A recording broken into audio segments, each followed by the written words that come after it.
Welcome to the Right Brain Loves Left podcast, where we dive deep into the dynamic world of small business success.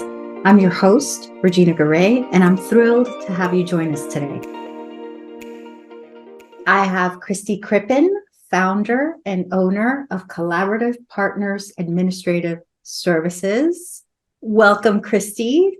Thank you, Regina. I'm thrilled to be here. I'm super excited to have you here. Okay, Kristy, I think we're going to just jump right on into it. Yes. Now, tell me a little bit about your business and about you, and to get our listeners knowledgeable about what kind of business you have. Sure. So I'm dating myself here, but in the late 90s, I was working in corporate. I was brand new in corporate, and I had gone into, I was working in telecom, and I was working as a telephone account manager, meaning that I was assigned to take care of all of these customers in the small to medium-sized business category. And I got into it, and I realized that because my brain wasn't wired that way as far as telecom, I wasn't an ideal fit. It felt like square peg, round hole. And they said that there was a clerical position open. And that was the start of my administrative career. And so I've worked in an administrative capacity off and on since then. And I started my company in 2017 because I saw such a need in the market for entrepreneurs and small business owners to have dedicated help. When you have a company of a certain size, they can afford to have somebody on staff all the time to take care of their administrative needs. That's right. But entrepreneurs and small business owners, they don't have that same flexibility. And so I thought, how amazing would it be to be able to be of service to them when they need it, as little or as often as they need it. So that's why I founded my company. And when I started, I billed myself as a virtual assistant.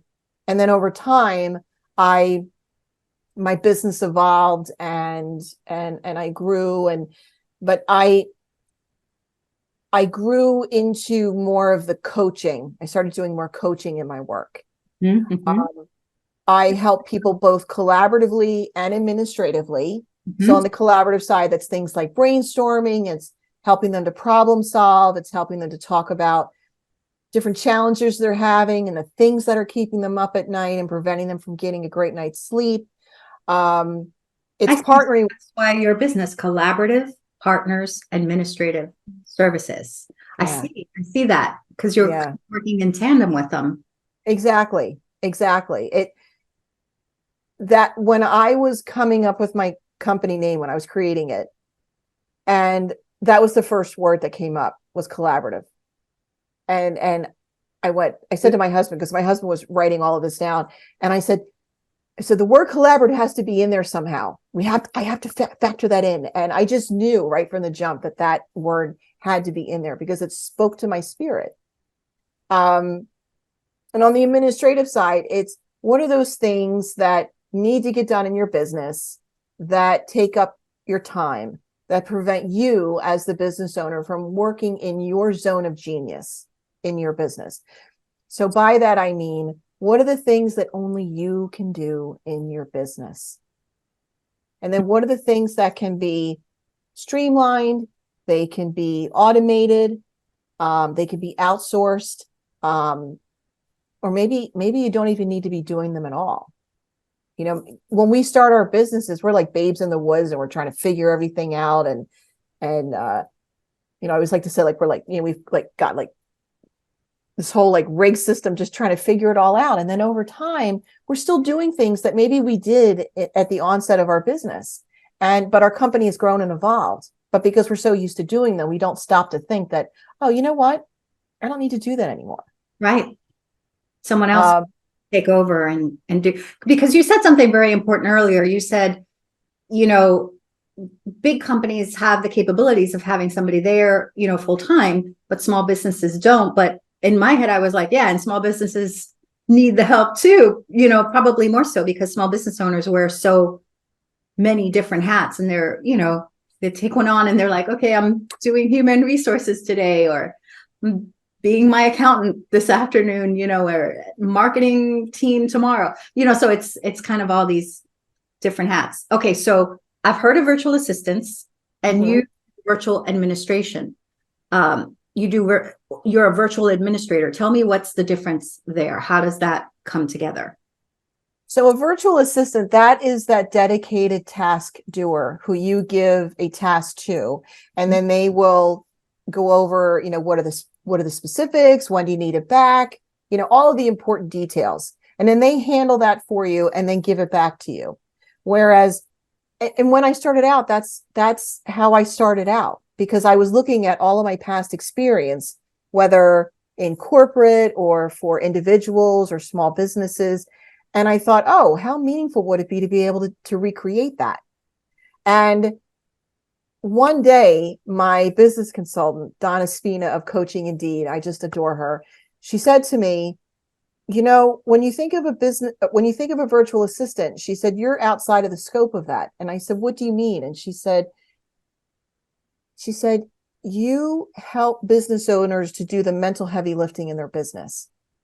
And I remember when she said that, it was like time stopped for a minute. And I said, okay, let's dive into that on a deeper level. What does that mean? And she said, yes, like she said, virtual assistants, they do so much great work for business owners.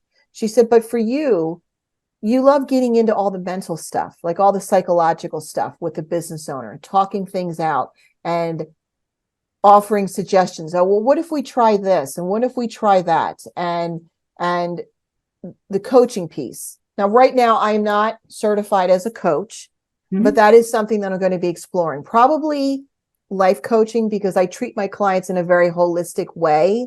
Like I'll say to my clients, like, hey, when's the last time you took your wife out on a date? Like, are you getting out and enjoying life? Are you going to your kid's ball game? Because these things matter to me. I want you to be able to switch off from what you're doing and go enjoy life. We were put on this earth to enjoy life. So thank you. I love that. Go ahead. No, please. I was going to say, it's so important to have somebody, that you're working with, that's doing something for you. Actually be proactive and say, okay, listen, I know that you said this, but what if we did this? Or what if this other resource worked better for you? And I mean, that's invaluable, and then to have somebody say, even talk about your mindset, like, okay, let's talk about how this project is making you feel, or, have you taken a break? That kind of thing. I love that. That's very valuable to a small business owner. Thank you. I do regular check-ins with my clients to make sure that everything is working with them. And as they grow and as their business grows, it's so easy to have a planning meeting with my client, and I'll say, okay, well, how are you doing with XYZ? Oh, well, I got this and I got this done, and then this is in progress. And I'll say, hang tight for 1 sec. How does it make you feel that you got those two things done? And then they kind of stop for a second and they realize, oh, you know what? I just kind of blew past that. I didn't even stop to think, like, that's been on my plate for so long, and it feels so great and so spacious. So, and then it's about the safeguarding. If we do this, but do we also need to have this in place over here? Got it. I'm that worrier, that I'm the one that goes, do we have enough safety nets under us? And it's like, no, we're fine, because, or they might say, oh, you know what? Let's batten down the hatches a little bit. Yeah. Because small business owners, I think all of us are used to risk, and we kind of dive into things, and sometimes there's a safety net, sometimes there's not. And it's a certain mindset, I think, with small business owners. Okay. So I have a question for you. At what point would a small business owner say, what's that tipping point where they would say, I need help? Is it, at the beginning, or is it tell me more. I advocate getting help for yourself in whatever way you need it as soon as you realize that you need it. If it's something where maybe you can automate something and it can, it could be done that way, then maybe you don't need to pay somebody to do it for you because it's all done, through this automated system. That's amazing. But I think as soon as you have the revenue coming in that you can afford to hire somebody to do that, because the more time that you free up for yourself, the more time that gives you to be in your zone of genius. And what that means is it's more joyful for you because you're now not tackling the things that you don't want to be saddled with. But it's also like, for you, you're a course creator, right? Imagine if you had so many things on your plate that you couldn't do, and you're like, oh, I really want to dive in and do these courses. So like, take like a landscaper, for instance. Landscaper goes out on an appointment. Say the average job that they do is $2,000. But yet every week they probably spend about 4 hours on invoices for all of their lawn cutting clients. And they hate doing that manual entry into QuickBooks. And they're like, and it just, every week they just feel this pit in their stomach, like, oh, I got it. Yeah. But if they hire an amazing bookkeeper to do that for them, and that bookkeeper gets that done in 90 minutes, less than half the time, then maybe that's 2 jobs or 3 jobs, 3 appointments you could have in that week and go out. What if you closed even one of those jobs? Right. That's $2,000 versus maybe paying your bookkeeper, I don't know, I'm just throwing a number out there, $150. And so now you get to be out doing what you love, and then you know that somebody's throwing the logs on the fire and getting everything done for you. And they're working in their zone of genius. Yeah. I love that. Okay. So thank you. That's a good way.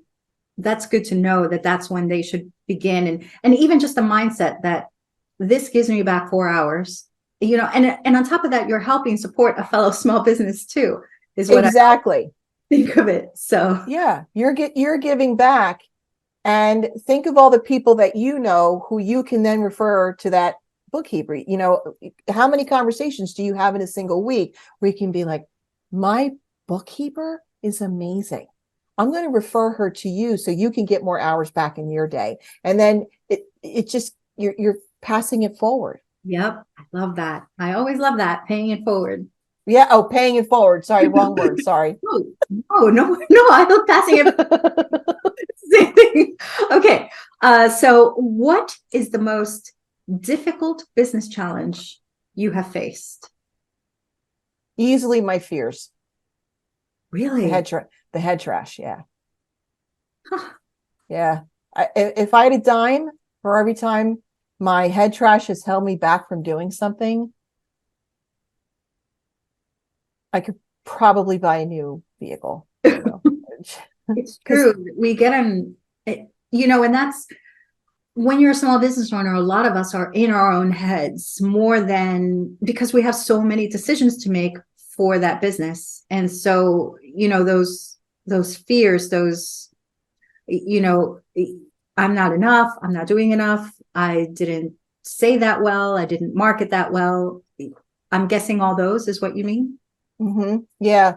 The limiting beliefs, when they take over and start driving the bus, it just, and then they start ordering us around, go sit in the back, and you sit there like, I am now along on this ride that I'm not happy about. And so it's about us taking the wheel and taking whatever it is that we fear and figuring out, okay, what's the root cause of that fear? What is driving that fear? And then for me, what I find so helpful is breaking things down into these little baby steps and just say, you know what? I can work on this for 10 minutes. I am not going to spontaneously combust. I can get this done in 10 minutes. And even setting my timer on my phone and just work on it for 10 minutes, get up, go make another cup of tea, go out and take Zeus out in the backyard, whatever that is. But hands down, it's my fears. And hearing from other business owners when they say, oh my gosh, I can totally relate to that. And here's what I did that I found worked. And then I go, oh, that's really cool. That's another tool for my toolbox that I can use to help me move out of that place of fear and into a place of action. And I think sometimes we are taking action while we're feeling the fear, probably pretty often. And then there is that tipping point where the fear starts fading away and we're still moving forward. And we think, okay, this feels good now. It's I'm true. going to keep going. Sometimes when I'm doing things that I'm scared of doing, I literally, it's like I put blinders on and I'm like, I can't see you. I can't see you. I'm just going to not think about this. I'm moving forward, so you don't get overwhelmed with, and then all of a sudden you look back and you're like, holy cow, I just walked all that, Exactly. So exactly. Or I got 2/3 of my presentation written today. Which is, and I woke up with a pit in my stomach. Yeah. Seeing the results of our efforts is fuel for us. Agreed. Yeah. And okay, so which leads to my next question, because obviously we want to help someone starting their business. How would you help what would you say to somebody starting their business who has these fears? You said breaking down in small steps. Mm-hmm. What other strategies do you, or would you give them completely different advice? Would you say this is something else you need to address too? I think networking is huge. Be around other people who are like you, be around other business owners, keep your ears open and learn from them. Yeah. Never stop learning. Personal development, professional development, whether, if in the beginning, maybe, free is what you can swing, that's amazing. Just keep educating yourself and implement what you learn. For me, having a business consultant has been amazing because she's been my steadfast guide for over a decade now. My husband works with her. One of my clients works with her. I think the world of her. Actually, 2 of my clients work with her. And I think, look at how far you've come too, because we don't do enough of that. We're either in the moment or we're looking ahead. Celebrating the wins. Celebrate the wins. I think also a big thing is go to SCORE. And because you've got all of these brilliant people who are, they're retired, but yet they want to give back and help others. So they can sit down and help you to create a business plan. They won't do it for you, but they'll help you with it. They'll help give you the sage advice. Like, these are people who were doing the do for decades. You can't put a price tag on that kind of knowledge. And now they've even got people who are still in business coming in to volunteer. And just to let you know, Kristy mentioned SCORE, which is score.org, SCORE.org. And they are a nonprofit organization dedicated to helping small business owners whatever stage you're at. Yeah. I've watched some of the webinars that some of their experts give, and great, fascinating stuff. So good. I actually just gave my first webinar with a co-teacher last month for SCORE. Congratulations. I'm a marketing mentor for them. Thank you. It was great. I loved it. So, anytime you can help. Yeah. Any small business owners, it's great. Okay. So, what is an occupation that you would find fascinating outside of what you do right now? Oh, you know what? There's 2. Can I give 2? Of course. I look at, my husband and I are fascinated by all those cooking competition shows, and watching like all the techniques they use. I think like being a culinary instructor would be fascinating, or teaching people how to bake. Okay. So many people are afraid of baking because there's so many things that can go horribly wrong. That would be, I think, fascinating. I also think, have you ever heard of Josh Gates? No. He It he's does been, sound familiar. yeah, he has a show on that is, I think it's on, is it the Discovery Channel? Um, Expedition Unknown, and it's a great show. And he's had all these different series, but he he's like a student of life. Like he's an archaeologist, and um he goes to all these different places, just exploring the world and researching and getting like all to know all these different cultures and these people. And it is so fascinating to see where he goes. My mind, one of the things that I'm so grateful to my parents for is the love of learning. And I always learn something new. My husband and I both, when we watch his shows, and to see the sights that he sees, it's incredible. Okay, so you would go to the ends of the earth, no matter the temperature. And does he stay overnight? Like, does he camp or does he stay at hotels? This is He he's been in some pretty precarious situations in his life. Like, no. I don't know that I would see myself trekking through a jungle with wild animals and huge snakes and spiders that are the size of like a hubcap or something like that. And for the younger viewers, are probably like, "What's a hubcap?" I mean, it's crazy.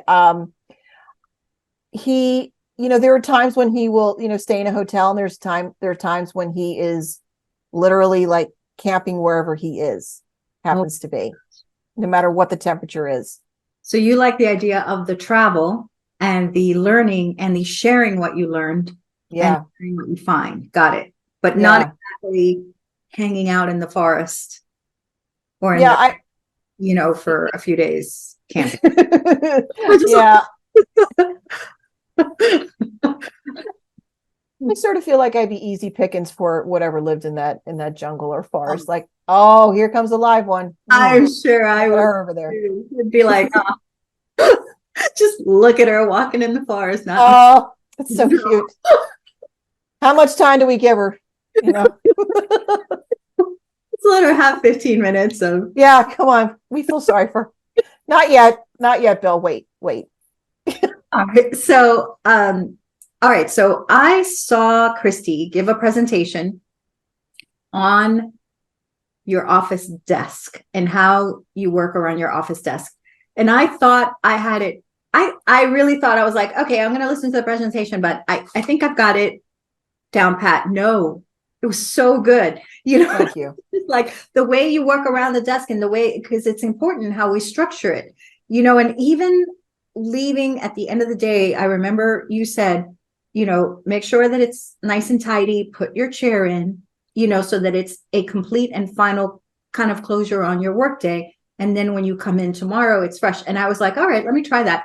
What a mindset shift, literally, because I used to leave my desk just, so, and, and that's exactly how it just a mess. And then, and then come in the morning and then organize it then. But coming into an organized desk, I was like, wow, this is so good. What a good start to the day. It's kind of like making your bed, Oh, right. Yes. start to your day. So, I am curious, what do you have on your desk? What do you use on your desk? Can you give us a little on that so that you can share some of that knowledge?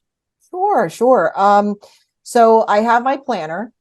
Mhm. I have it's pretty decent size planner. I see, as opposed to. I do. I know. I'm very modern in some ways, but I'm very old fashioned in others. I love the feel of just a pen gliding across the page. I have a notebook, like traditional stuff, like, the stapler and all that. I have my phone. I have my mug of matcha tea. I probably drink anywhere minimum of 3 cups of tea up to like 6 or 7. Okay. Okay. I have a pen, cup, hand cream, because Gotta take care of your hands. And something that I'm going to start doing is I'm going to have an apple on my desk, because I have every morning I take a thyroid pill and I have to wait an hour before I can eat something. Mhm. And it's so easy to get engrossed in what I'm doing. And then I look at the clock and go, oh, wow, gosh, more than an hour has gone by and I need to eat something. And then it's, oh, wait, let me take care of that email. So I'm learning how to not put myself last. So having an apple there ready to go, I can just seamlessly finish whatever it is I'm working on. And then I can take my morning break and enjoy an apple or something along those lines, something that's like ready to eat that doesn't have to be refrigerated. And I love that, because when we talk about our desks, many small business owners don't work at a desk, they work out. But at some point, all of us use a desk, and we all think of it as a utilitarian, when we can also use it for self-care, put things that are there meant to take care of us during the day. I love that, because it's so, when I teach about time management, it is such a concept for people, for my clients. When I tell them, put yourself first in the calendar, put your self-care time in the calendar first, or time for you to focus or brainstorm or anything. And then from there, you move on to putting all your other meetings. And it's a complete, like, wow, really? I don't know that I can do that, and so, just even just something as simple as having an apple or having something nearby. A lot of us don't do this, and structure our desk around what we need, as opposed to, what's utilitarian and what, it's going to be useful. Okay.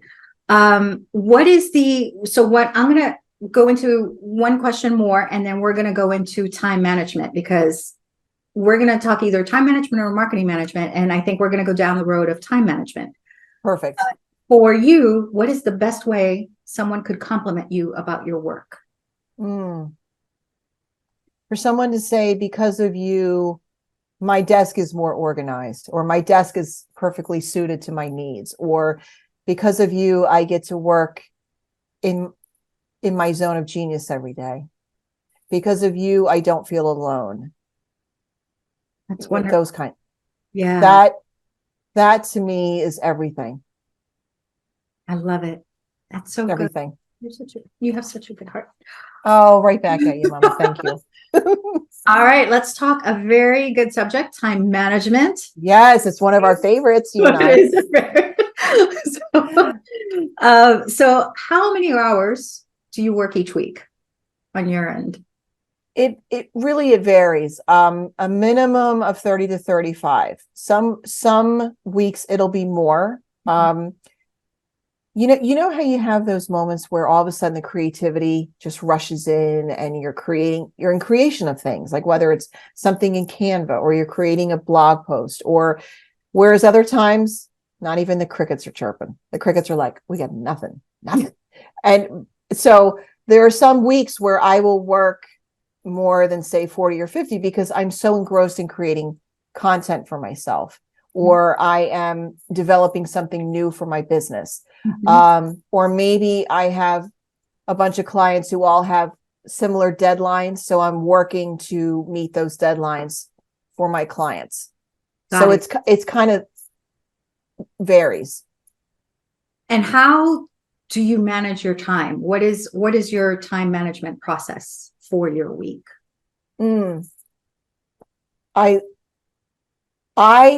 For me, having my planner is huge.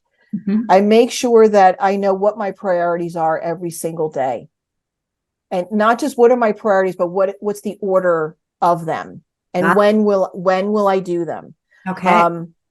Because here's the thing, like my top priority, maybe that takes me all of 7 minutes to get done. Maybe I could knock that out first thing in the morning, but maybe if it's a phone call and I know that person won't be available until 11, then I go, okay, so first priority, but we're not doing that until later. So then what's the second priority? So I look at it like Jenga, and like, where do you fit things in? A priority could be, maybe it's writing a blog post. Maybe it might take me half hour to do that. So when during that day would be a good time to do that? So I know what my meetings are. I know what my priorities are. And then what that looks like for the entire week. Because then I also look at, beyond that, what does my month look like as a whole? Because say that I have a project that's due for myself, that's due at the end of the month. And I think, you know what? I got some stuff done today and it took less time than what I originally anticipated. I could start on this project today. I was going to start mid-month, but you know what? Why not get that running start now? Now, do you look at your schedule and do you put these Jenga pieces together in the morning or the night before? So every week I do my weekly planning. And I always tell people, pick the day that it works best for you. Like a lot of people like to do it on Sunday because it's the start of the calendar week. Yes, they do. Yeah. Right. But I know people who like to do it on Friday because they feel like, oh, it's a really lovely way to wind down my week and get prepared for next week. So I do all the planning. But then every single night I review my schedule for the next day. And then that morning when I wake up the next morning, I review it all again. So now it's not like I'm looking at it brand new and going, oh, holy crow, I forgot about this one thing. It's, Okay. Reviewing and then reviewing again. Got it. So it's a constant kind of flow of motion, but it's already planned out weekly. You're just kind of checking in to make sure this is still, because things come up as well. So they might need to get prioritized in your schedule and you didn't know that the day that you did it. Right. Okay. And what are some of the best practices for time management you can give an entrepreneur? The weekly planning, without fail, because when you do that, it's such a gift that you're giving back to yourself. Know what your list of priorities are. And then for me, what I do is I keep a master task list and I have it broken down into sections. So each client has their own box on that document. And then I have ones for my business. I have ones for personal, like personal could be, say, like phone calls that I have to make, like call and make dentist appointment. It could be order my scripts, my supplements. And then for each one, I think about how long is it going to take approximately, and like what's the due date. So that's really, really great too, especially for my business, for my clients as well, because the client might say, oh, well, I don't need this done until Friday of next week. Whereas maybe Right to know. Yeah. So I always ask my clients, when do you need this done by?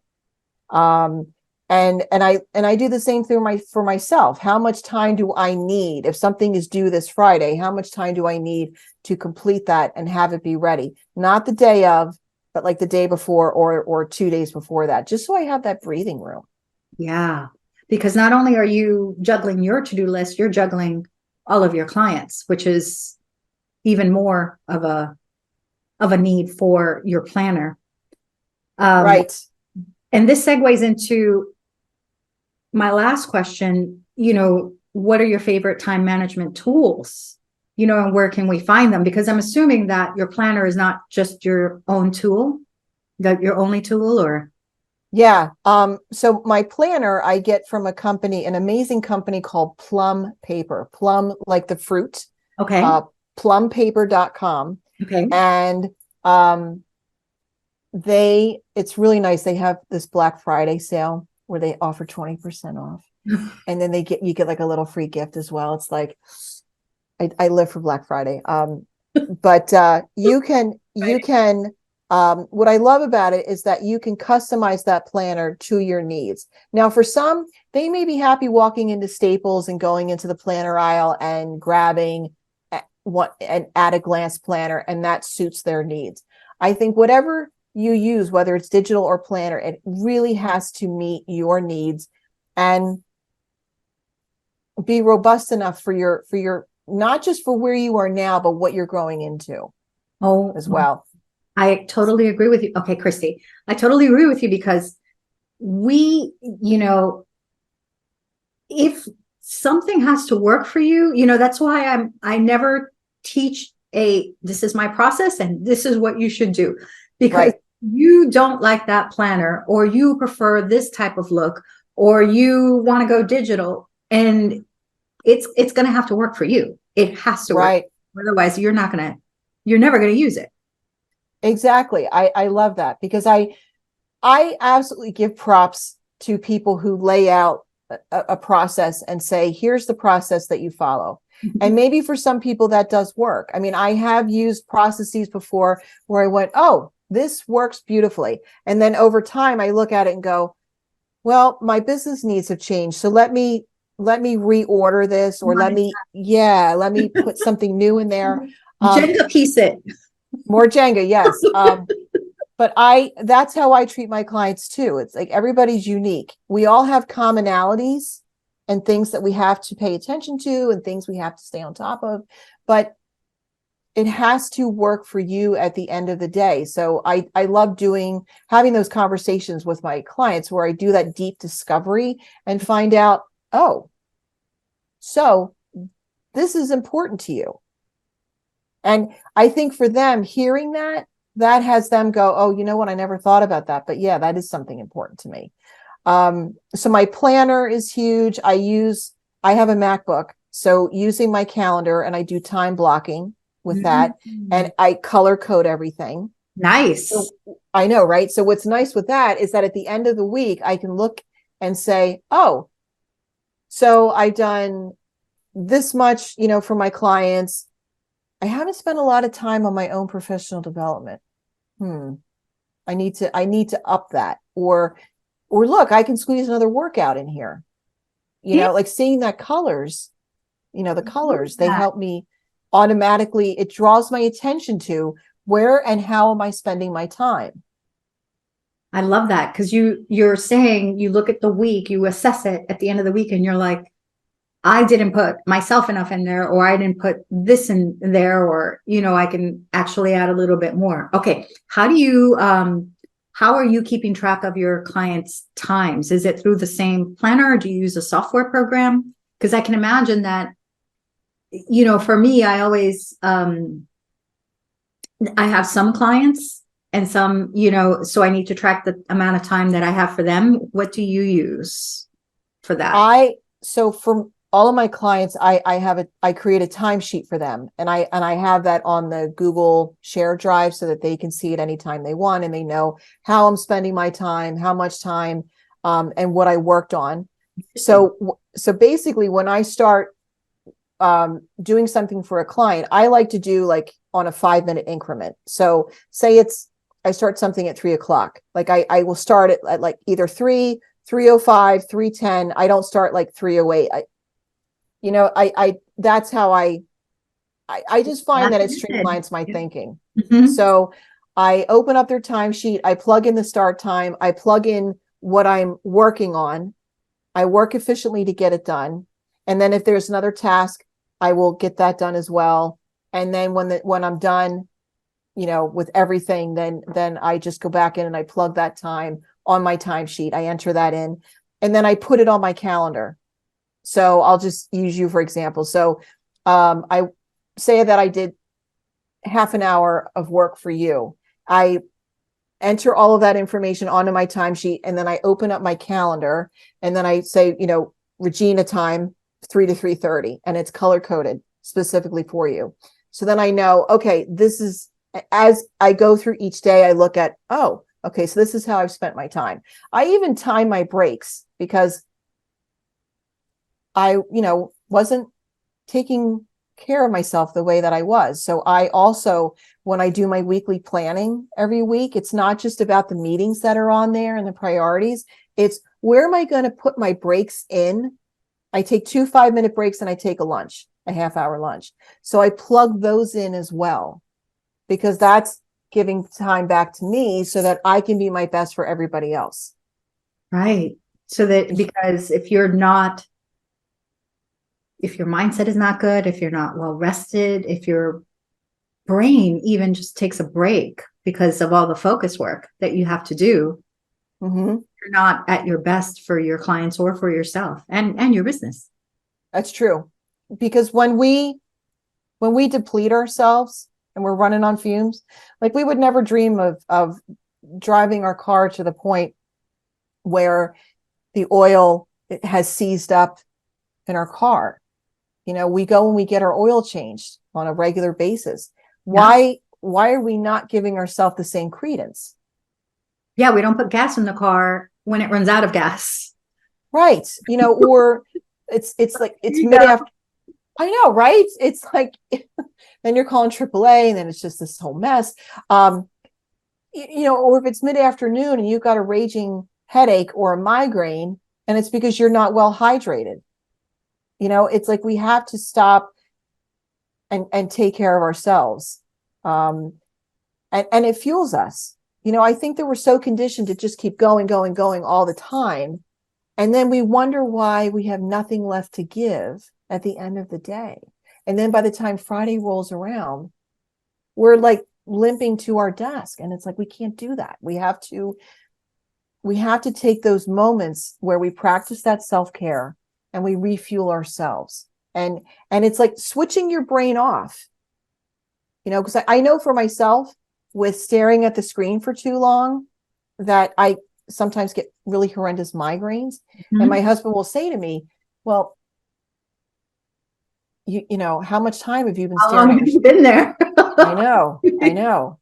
And it's so easy for an entire day to go by. So it's like we have to build in those checks and balances for ourselves. Yeah. And one thing that I wanted to say too about the master task list is that is like a living, breathing document. It's just like a business plan. It's not like the static document. So as soon as a client asks, you know, for like to have a particular task done, if it's something that is not within that week, I put it into the master task list. If it's something that needs to get done that week, I figure out where and when to get it done, and I add it into my planner so I can seamlessly get it done by the due date. And then I'm constantly referring back to that master task list and pulling. And so I look at my next day and go, okay, what's on the docket for the next day? Oh, well, I have a lot of meetings, so it's not going to leave a lot of time to get things done. So that also helps me to adjust when I will do things, because if I see that I have a meeting heavy day, I'll try to get things done the day before. And then that way I'm not feeling overwhelmed, right? Yeah. In the middle of meetings, you're not, because you have to be present at those meetings. Yes. So, yes.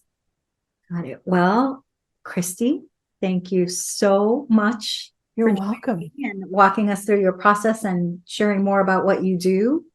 I find what you do fascinating because you are so helpful. You are literally helping small businesses succeed. Thank you. You're welcome. That means so much to me. I appreciate that. I'm excited to see what 2024 brings. Not just for myself, but for my amazing clients and for the clients who are, you know, whom I haven't met yet, or maybe I have, and we link up in that way. I just wake up every day feeling so grateful for what I get to do. And that's a beautiful way to live, Kristy. Thank you. Thank you. And I look at what you do with such fascination too, because, you know, I have taken a number of your business boosters already, and I am a different person and business owner because of you. So right back at you. Thank you. Thank you. It's like a mutual You're welcome. appreciation society. I know. We showed up. We're like coiffed the same. Our glasses are similar. I know. We got the memo.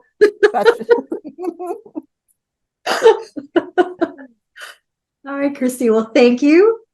And thank you. And in order to find Kristy, you can find her. Kristy, what is your website? It's collaborativepartnersadmin.com. Perfect. And what social sites could they find you in? I have a Facebook group. I'm on LinkedIn, and you can also find me on Instagram. Great. And they can find those links in your website, correct? Yes. Okay. Great. All right, everybody. I hope you have a fantastic week and that your small business continues to succeed. Until next time.